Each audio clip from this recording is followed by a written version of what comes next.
నవరాత్రి ఉత్సవాలు మనం ఘనంగా జరుపుకోబోతున్నాము. రేపటి నుంచి అనగా 4వ తారీఖు నుంచి 12వ తారీఖు వరకు. అలాగే ఈ సందర్భాన్ని ప్రతి 2 ఏళ్ల క్రితమే రామాయణ మహాపారాయణాన్ని కూడా ఇక్కడ స్టార్ట్ చేయడం జరిగింది.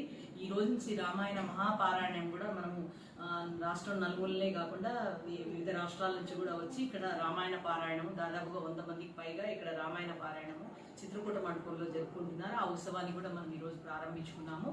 అలాగే దసరా నవరాత్రి ఉత్సవాల భాగంగా అమ్మవారు వివిధ రూపాల్లో మనకు దర్శనమిస్తారు. మొదటి రోజు అనగా ఆదిలక్ష్మి అవతారం రేపు మనకు స్టార్ట్ అవుతుంది. ఆదిలక్ష్మి అవతారంతో తర్వాత రెండో రోజు సంతాన లక్ష్మి అవతారంలో ఉంటారు. అలంకారంలో గజలక్ష్మి అలంకారము, తర్వాత ధనలక్ష్మి అలంకారము, తర్వాత ధాన్యలక్ష్మి అలంకారము, తర్వాత విజయలక్ష్మి అలంకారము, అలాగే ఐశ్వర్యలక్ష్మి అలంకారము, వీరలక్ష్మి అలంకారము, అలాగే మహాలక్ష్మి అలంకారంలో మనకు దర్శనమిస్తారు. ప్రతిరోజు కన్నుల పండుగగా భక్తులందరూ కూడా సందర్శించుకోవాలని ఈ సందర్భంగా కూడా మనం కోరుతున్నాము.